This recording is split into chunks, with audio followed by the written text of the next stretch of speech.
Je suis français juif. J'ai 24 ans. Mon grand-père Marcel est né à Paris en 1932. Il a dû quitter l'école à cause de la guerre. En 1942, son père Paul était assassiné au Mont Valérien après avoir été arrêté par des policiers français. Plus tard, Marcel a toujours conservé un amour pour la France tout en gardant une méfiance pour l'autorité et les religieux de tous bords. Mon grand-père, Édouard, est né en 1923 à Sétif. Fils de rabbin, il a quitté l'Algérie en 1948 et s'est installé à Paris. Féru de littérature, profondément juif, son départ fut un acte fondateur pour sa famille, qui le rejoint quelques années plus tard pour construire un avenir meilleur en France. Être juif, c'est pour moi avoir une identité particulière, en dialogue avec la République. C'est une interrogation constante, faite de partage, de récits tumultueux et d'espoir, d'interrogations et de combats. Mais cette identité juive est aussi faite d'ouverture, de tolérance, construite sur le verset biblique le plus répété dans la Bible. Tu aimeras l'étranger comme toi-même, car tu as été étranger en terre d'Égypte.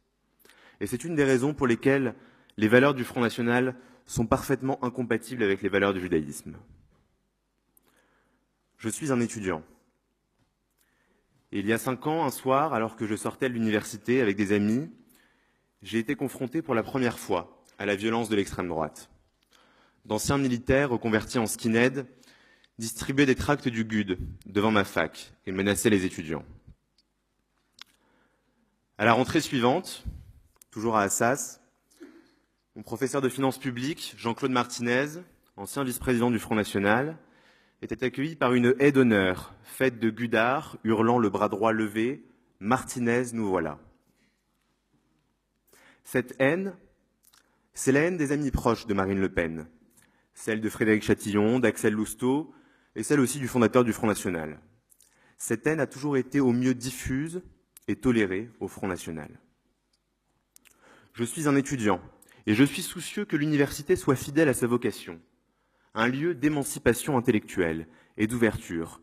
Nous, étudiants, sommes tournés vers l'avenir, vers la France et vers l'international. Marine Le Pen veut m'enfermer.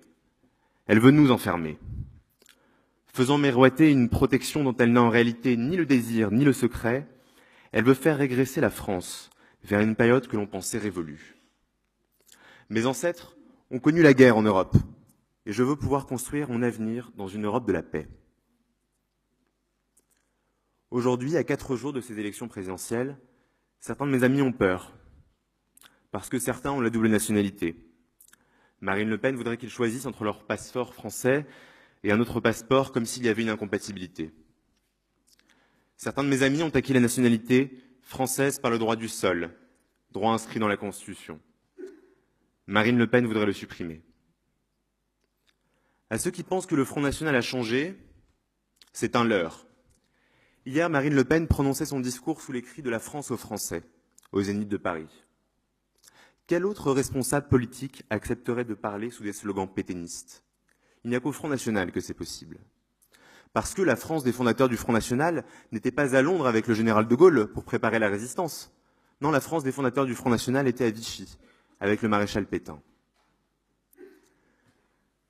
Il y a 2 mois, à Lyon, au lancement officiel de la campagne présidentielle de Marine Le Pen, j'ai à nouveau expérimenté l'antisémitisme et le racisme inhérents à ce parti. Nous avons tracté pour montrer que la gestion des villes Front National depuis 2014 est catastrophique. Et puis nous avons été pris à partie par des militants du Front National. Non pas parce que nous étions des opposants politiques, mais parce que sur notre acte, après le mot « union des étudiants », il y avait ce mot « juif ». Ce mot qui est au cœur de mon identité et qui a suscité chez eux bon nombre de poncifs antisémites. Parce que juif, je serais, selon eux, membre d'une oligarchie financière qui contrôle le monde. Je disposerais, selon eux, de la double, voire de la triple nationalité, française, israélienne et même américaine. Le négationnisme serait, selon eux, une position historique comme une autre. Après tout, les recherches historiques ne valent rien. Certains de mes amis ont été insultés, traités de sales juifs ou de bronzés. Voilà ce que disent les militants du Front National quand ils s'adressent à des juifs en 2017. Lucien Vidal-Naquet, avocat et résistant, écrivait à propos des lois scélérates du régime de Vichy, que Marine Le Pen et ses sbires tentent de réhabiliter. Je ressens en tant que Français l'insulte qui m'est faite en tant que Juif. Je refuse que la France trahisse à nouveau ses promesses républicaines et détruise la vie de celles et ceux, juifs et non-juifs, qui œuvrent pour sa concorde et sa grandeur. Combien de vies seraient bouleversées si Marine Le Pen prenait le pouvoir? Combien de vies seraient bouleversées si l'extrême droite française dirigeait le mois prochain la police, la justice, les forces armées, les fonctionnaires, et qu'elle muselait les journalistes et affaiblissait les contre-pouvoirs? Combien de familles seraient détruites si le Front National appliquait son moratoire sur l'immigration? Alors je suis français profondément. La France, cette terre des droits de l'homme, celle des Lumières, celle d'Émile Zola et de Charles Péguy, de Victor Hugo et de René Cassin. Et je refuse la France que le Front National voudrait m'imposer. Une France recroquevillée, une France rabougrie, pétrie dans la haine rance et l'ignorance. Car la France est une terre d'accueil, la France est une terre d'espérance, un refuge quand elle ne trahit pas ses valeurs. Elle l'a été jusqu'à Vichy pour mes ancêtres, qui ont quitté la Pologne des pogroms antisémites du début du XXe siècle, pour s'y installer. Elle était le pays de mon grand-père, né en Algérie, qui l'aimait, la chérissait, elle, sa littérature et ses valeurs républicaines. Parlons-en de ces valeurs républicaines. Car le Front National est certainement légal, mais il n'en est pas pour autant républicain. Il ne partage pas le socle commun des valeurs civiques et universelles propres au socle républicain. Depuis 3 ans, avec SOS Racisme, nous coordonnons dans les villes Front National des comités de vigilance citoyens qui décryptent, qui analysent la politique du Front National. Et je peux vous dire dans quel climat de terreur militent ces personnes courageuses, à Hayange, à Fréjus, à Cogolin, à Beaucaire, à Mantes-la-Ville et dans tant d'autres lieux. Parce que le FN veut abattre les contre-pouvoirs et détruire la liberté. La liberté d'opinion en persécutant ses opposants politiques. La liberté de religion en interdisant le voile et la kippa dans l'espace public. Le Front National méprise la liberté de la presse parce qu'elle est critique et qu'elle permet aux citoyens de se forger une opinion éclairée. Et la seule liberté d'association qui vaille au Front National, c'est certainement l'association de malfaiteurs. L'égalité, valeur républicaine, serait remplacée par la priorité nationale. Cette mesure est certainement celle qui exprime le mieux à quel point le Front National est profondément anti-républicain. La priorité nationale permettrait de faire des distinctions entre des catégories de Français, ceux qui viennent de l'étranger et ceux qui sont nés en France. Au niveau local, cette priorité nationale, appelée priorité régionale, est déjà appliquée, notamment dans le sud de la France. Elle se traduit par l'expulsion de commerçants qui ne vendent pas des produits dits de Provence, à savoir les commerçants qui vendent des kebabs. La fraternité, parlons-en de la fraternité. Comment le Front National pourrait-il prétendre qu'il défendra cette valeur alors que son fondateur est un multirécidiviste de la haine? Que certains candidats investis par le parti aux législatives dans 1 mois tiennent des propos racistes et antisémites sur leurs réseaux sociaux? Que le maire de Béziers explique tranquillement qu'avec 91% d'enfants musulmans dans les écoles de Béziers, on atteindrait le seuil de tolérance. Nous le poursuivons d'ailleurs pour ces propos. Non, le Front National méprise la France, son peuple, son histoire, ses enfants et ses valeurs. Toute son action politique est construite contre le peuple. La vague populiste pourrait sembler inéluctable. On a parlé de Donald Trump aux États-Unis, du Brexit en Angleterre, des pleins pouvoirs accordés à Erdogan il y a quelques jours, ou de la popularité record de Vladimir Poutine. Mais je refuse cette fatalité. Depuis quelques mois, la peur semble avoir pris le dessus sur toute vision politique. À ceux qui ont peur et qui pensent que le Front National pourrait les aider, je leur dis, vous vous trompez.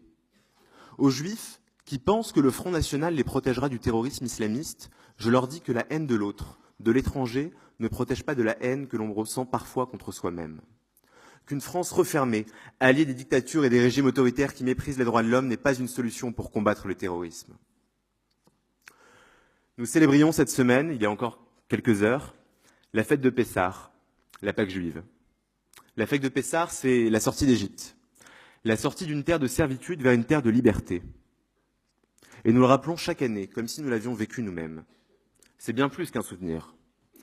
C'est un appel à la vigilance et à l'action pour s'opposer aux ennemis de la liberté d'hier et d'aujourd'hui. À ceux qui ne veulent pas voter, faute de candidats satisfaisants, c'est la République que vous mettez en danger. C'est une chose d'être dans l'opposition quand on vit en démocratie. C'en est une autre d'être l'opposant d'un régime totalitaire qui classe ses citoyens et méprise certains de ses enfants pour ce qu'ils sont. Ne prenons pas le risque en ne prenant pas part au processus démocratique. Nous, étudiants juifs de France, savons que la paix est la fille du courage et pas celle de la peur. Et nous n'avons pas peur. Lorsqu'on est étudiant juif, aujourd'hui, partout dans le monde, la peur est une condamnation. Elle enferme et elle détruit. Notre combat ce soir, ce rassemblement et les autres, c'est un combat d'utilité publique. Il est juste. Ensemble, nous pouvons faire la différence et sauver l'humanité en chacun d'entre nous, en France et pour le monde. Alors ce soir, nous nous rassemblons et dimanche, barrons la route au parti de la haine.